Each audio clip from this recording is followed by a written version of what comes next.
Hello, hello, hello, Wings of Wisdom listening audience and Virginia's virtual viewers. We have with us today LeRon Barnes. We met and was mentored by the legendary Les Brown at the Speakers Academy, and I am so grateful to be featuring him today on Wings of Wisdom. He is a life coach, a motivational speaker, a development coach as well. But most of all, he's a man of faith. He's a husband and a father. So I am grateful to have you here today, LeRon. Can you just give Virginia's virtual viewers and Wings of Wisdom listening audience a backdrop of your bio, and then we'll dive deep on our subject, how we move from self-doubt to self-worth. Absolutely. First of all, I want to say thank you for having me on this amazing show. I've watched your show, and I'm telling you, it's powerful. Definitely wisdom on this show, wings of wisdom that get you flying higher than you've ever flown before. So I'm excited to have the opportunity to be on your show and definitely add value to these amazing, wonderful people. Just a little bit about myself, though. I'm an entrepreneur, a business professional, and I work with entrepreneurs and business professionals, just like some of you watching and listening, who struggle with doubt, fear, and limiting beliefs to keep people stuck and from taking action to achieve their goals.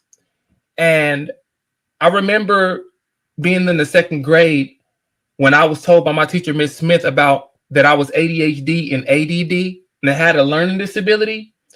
And as a result of that, it made me have a deep desire and hunger for people to know that they were greater than any limitations that someone else had put on them. And so that inspired me to really want to be more in life, wanted to be more, do more, have more, because even though I had a lot of limitations and people telling me more about what I couldn't do versus what I could do, I had a vision, and the vision, I see myself as living the good life. I see myself traveling the world, going to Africa, going to Asia, going to the Maldives, sitting on the beach with my feet in the sand, watching the sunset. But when you have someone that tells you what you can't do more than they are inspiring you, what you could do, it brought me down. And it kept me low for a long point of time. So now that I finally found my calling in 2016, this was all in high school and elementary school, 2016, when I found my calling and that I was passionate to become a world-renowned Hall of Fame motivational speaker, that's when I heard Les Brown and I realized, holy crap, he's who I am in a different lifetime. And so in about 4 years later is when I actually invested in the Les Brown Hunger for Greatness Speaking Academy. And that's when I met your wonderful doggone face. But that's where it started for me at and led me until this point to be able to really look to impact lives. Wow, that is powerful. I know Les Brown is so powerful. What advice would you give someone who feels like stuck in that self-doubt? And what initial steps should they take to move beyond the obstacle? Absolutely. Well, this is very powerful. And I've been explaining to people how powerful it is to journal. See, what I learned was that the reason why many of us are in self-doubt and are stuck in procrastination, stagnation, overwhelm, is because we're unaware of what happened that caused us to be this way. See, I don't know. It's called inner child work, or what do they call it? They call it. Let me make sure. I'm reading a book right now called. Actually, I'm reading a couple of books. One is called "Help Elevate and Learn." It's HEAL. Help Elevate and Learn. This is what it stands for. And then there's another book by the name of John Bradshaw called Homecoming. And what it talks about is our inner child, wounded inner child. And what journaling does, it allows you to go back to the past and remind yourself of where you were, what they said, what happened, what took place, and allows you to express how you felt in the moment in that time. And then what it allows you to do is to understand what you've been saying to yourself. See, a lot of times we're unaware of our self-talk. Doubt, fear, and limiting beliefs come from our unconscious self-talk. When we write it down, we bring our unconscious self-talk conscious, and now we're able to reframe it. But the reason why we believe what we believe is because of our past trauma. Something happened to us in our life that made us feel that we weren't good enough, that we weren't worthy, that we weren't deserving of love. And so once we discover what that is by writing it down, go into your past. It may hurt. It may feel uncomfortable. It may be scary. But the only way to heal your present and lead you into your future is you are healed from your past. Wow, that is really powerful. When you say write it down, Wings of Wisdom is built on biblical principles, and it reminds me of Habakkuk. And it tells you there to write the vision, make it plain so that he who readeth can take off running. It's almost like passing that baton. That's why you're reading Heal right now, which is so powerful. So how does your faith tie into your coaching sessions, your personal development, and how does that actually tie into how do you, navigate in everything that you do? So I'm a visionary. I see everything that I have. I saw it before I got it. I never just went into something without knowing I was going to have it. If we want to be real about it, if we really think about it, even our poverty is a result of our thinking, is a result of not being intentional. And being a visionary, being a person who knows that there's more out there, as Les Brown said one time, he said, there's more in me than I'm now expressing, and I'm going to find it. I was given a vision at the age when I was in the 13 years old. I was in high school, and high school was very interesting for me because high school was actually where I determined I had a calling on my life. And when I had the vision, I seen myself in a way better light than I was viewing myself at that time. And because of that vision, because of God showed me this vision that I was great, even though I see myself as a grasshopper, God said I was a giant. And so once I was able to overcome those, not even overcome them, just have the vision that I was greater than how I saw myself, and then begin to put in the work and become part of the vision that I had seen then, but yet I had not been experiencing. Now, what that did was to help me to see the vision for other people's lives, recognizing that vision is given from God. Vision is given from God. And so when I go into coaching individuals, the first thing I want to know is, what's your vision? Because your vision shows you where you're going in life. A lot of times, people don't know where they're going. People don't have a vision. They have a wish list. And a wish list doesn't manifest. Because a wish list is really a thought. It's really a hope with no action. It's faith with no action. Wishing is faith with no action. So when I work with my clients, when I talk to them, I want to find out, what do you want? Where are you going? What have you seen in your future? Because your vision is given from God. Now you just need the necessary steps, the direction, the coaches, the mentors, the information, the knowledge, so that you can take action and begin to live in your success. Wow. Wings of Wisdom listening audience and Virginia's virtual viewers, are you picking up the golden nuggets that LeRon Barnes is dropping today? Once again, Wings of Wisdom is built on biblical principles. When you told that story, it reminded me of Joshua and Caleb. Mm.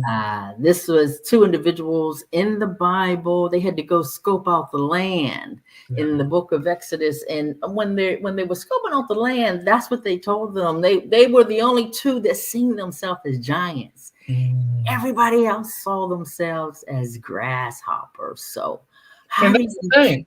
Go ahead. I'm sorry, go ahead. no, I was gonna say, how do you truly see yourself as key? Powerful.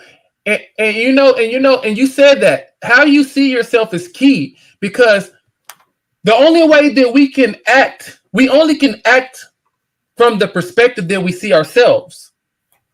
So we can act from a perspective of faith, or we can act from a perspective of fear. And those are two different perspectives. Acting from a perspective of faith allows us to take action.